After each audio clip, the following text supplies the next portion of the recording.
I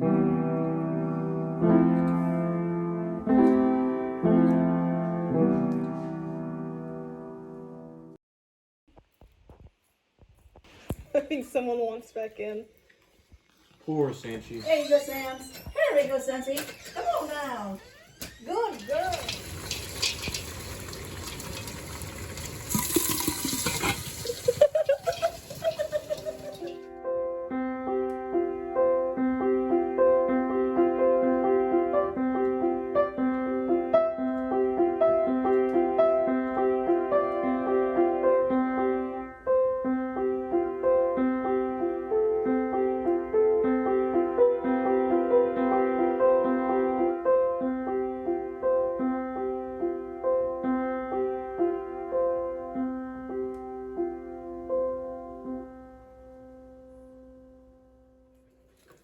Okay, the roses out there in the yard are really blooming.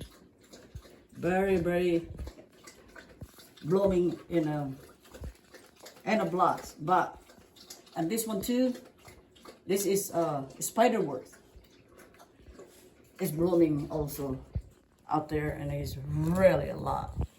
And even onions are blooming too. So I just go we've been cooking they call that one onion spikes, something like that.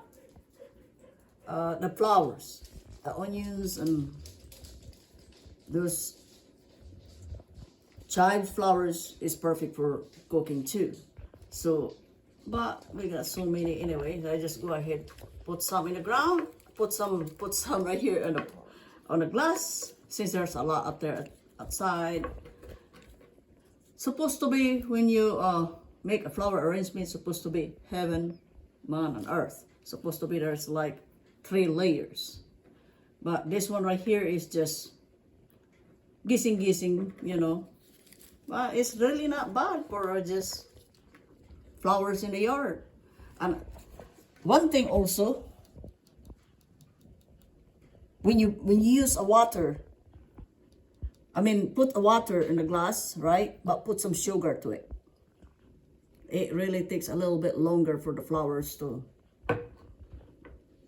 like die, something like that. But it's really, really good to put some sugar to it. So, see, I put sugar to this water up here. That hopefully it will last a little bit longer. But hey, I think it's pretty. So. Just free flowers from the yard. Okay, this one right here is a little seedling of holy basil. This holy basil is kind of like perennial, but it doesn't like the mother plant. It doesn't come back. But the seeds is just drop all over the ground, and it will germinate when the spring comes. It reseeded, so it's really, really cool to have. This is very strong flavor, but it's okay. It's holy basil, and I put it in a little bitty pot because I give it to a friend.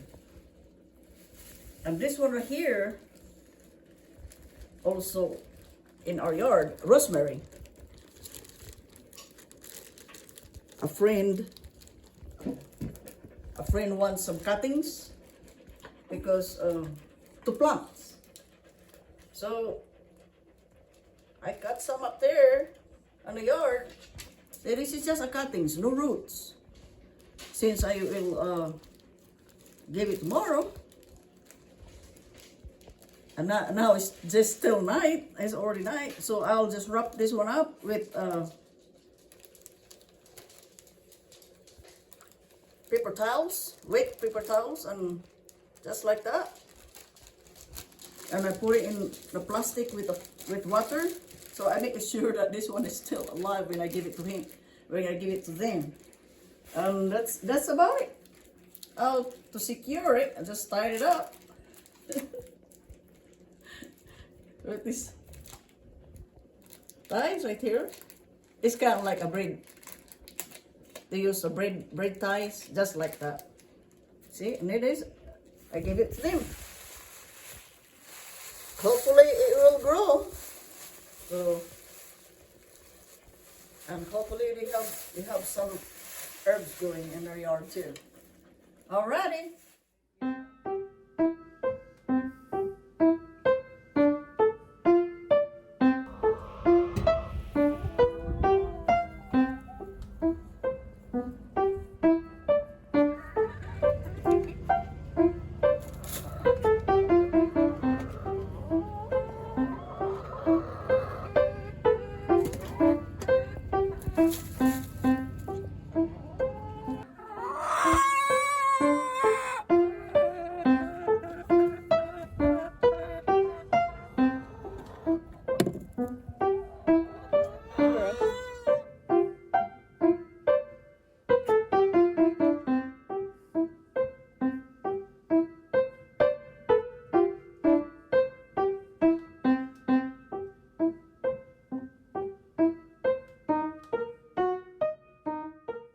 So we have a surplus of eggs.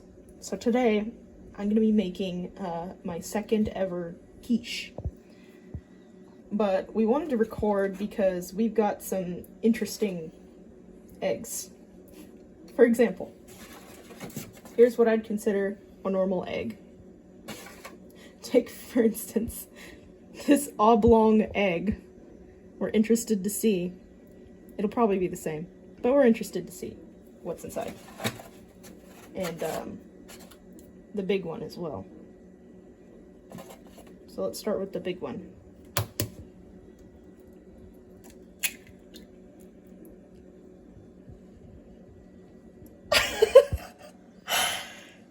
We got a double yolker. Get that tiny eggshell out of there. I'll probably have to use my hands. My hands are washed, don't worry. Oh, goodness. Don't feel me struggling, please. There we go. So we got a double yolker. Let's see what's inside this oblong egg. Next. Single yolker. Okay, that's good. That's good. Does a double yolk count as one egg or two? Two. Okay. So for this quiche recipe, I got it from our niece Shelby, but since we're overloading with eggs, that was a big yolk. I wanted to use 6 eggs to kind of dwindle some numbers down. We're looking pretty good. This one's pretty big too, so I'm curious to see if it might be a double yolker too. Nope, just one big yolk. It's really interesting to see. I hope whoever the double yolk lady is lays more eggs, but we are ready to start making our quiche. I got too excited about cooking and I did not film any of the process, but we have the final product of the quiches I've made. I made one before, but I used the wrong pie crust. It still tasted okay, but James said that the crescent roll one is definitely 100% better. So you can use pie crust. We opted for crescent rolls because we really like those. But it's just whatever filling you want to put in, whatever seasoning you want to put in with the eggs and half mixture. We didn't have half and half, so if you didn't know, there is a alternative. You can use 3/4 cup of milk with 1/4 cup of Greek yogurt, which we've been using a lot of lately, as an half and half replacement. So that's what we did, and we mixed it with some herbs. We sauteed some garlic and onions with tomato, mixed it with ham, a little bit of bacon that we fried this morning, and some chicken. Mixed it up with some cheese. You can use any cheese you like, but we opted for cheddar and mozzarella, and then topped it with the egg mixture that we made, and bake it for about 20 minutes, and you're good to go.